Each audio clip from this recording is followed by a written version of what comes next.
So we just arrived at our very cool Airbnb in Bordeaux. We caught the train down, took about 2 hours, and I'm staying outside. I'm going to do a quick tour, but first I'm going to show you this pretty amazing staircase.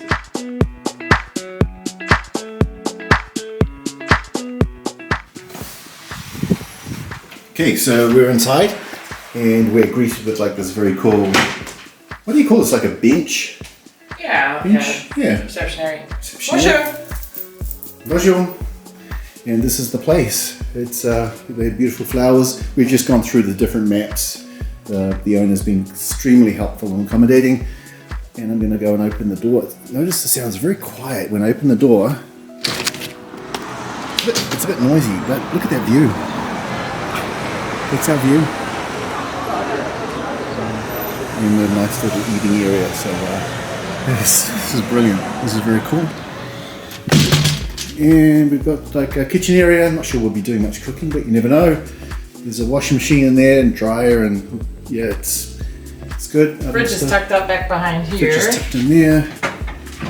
Kind of cool. Kind of cool. And then the owner leaves bottles of wine with prices on them. We found this at the other Airbnb too. So if you want to buy it, it's like €20. But he gave us, we're within steps of many places that sell all kinds of food and wine and pastries and deliciousness. Window, oh, bonjour. There's the bedroom. Nice little bedroom. Not much of a view, but that's okay. And then we've got the shower area. Yeah, it's pretty cool. Very happy. We are here for 3 nights. Lovely, huh? That's very nice. All right, au revoir.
table. We sat down at a different table, and on the table are these little picture frame things, and there was this thing balanced against it. So I picked it up and started playing with it, and then I put it down, and then we decided to move to a different table. But then I found out that this is actually a cracker.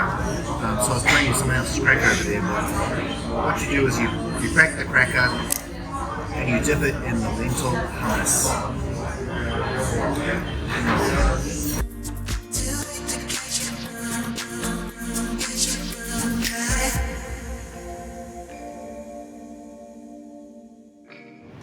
So we are back on the train. We caught the train this morning and we're heading back from Bordeaux to Paris. It was an interesting morning because we thought we had everything organised. Our super hosts helped us with our luggage, and we were standing on the corner and I'd organised an Uber to take us to the train station, and then a few minutes in the Uber driver decided to cancel, and then Uber wasn't able to find us another driver, so we actually had to schlep our luggage over to the train station. Fortunately, very fortunately, there's actually a tram stop, so we're able to muscle that onto their tram and catch it to the train station. We made it. It's super stressful though because it's hot and we're carrying bags. We have so many bags. We bought an extra suitcase, which is kind of one of those things we hadn't planned on, but the wine here is insanely cheap. I mean, I'm talking 10 euros for a beautiful bottle of French champagne, French wine. So we bought a couple of bottles and then realized that we could probably buy another suitcase, and there's people selling suitcases all over the place. So we did that. So we're carrying 3 suitcases through the streets to get on a tram, made to the train, and then the trains are so long you have to walk like 5 to 10 minutes to your coach. But we made it. The scenery is incredible. It's a 2-hour trip. It goes, I don't know if you can see in the background, I don't know if the speed popped up. It's about 200 miles an hour, 315 kilometers an hour, and we'll be in Paris around 11, and then we'll kick around for an hour and then head back off to the airport. So I want to just touch base, say hello, and yeah, this is the final day of our journey. This is a bit of a travel day, which is not much fun. It turns into a very, very long day. So I may check in from time to time, but probably not. We'll see. All right, au revoir. Au revoir. Thank you, friends.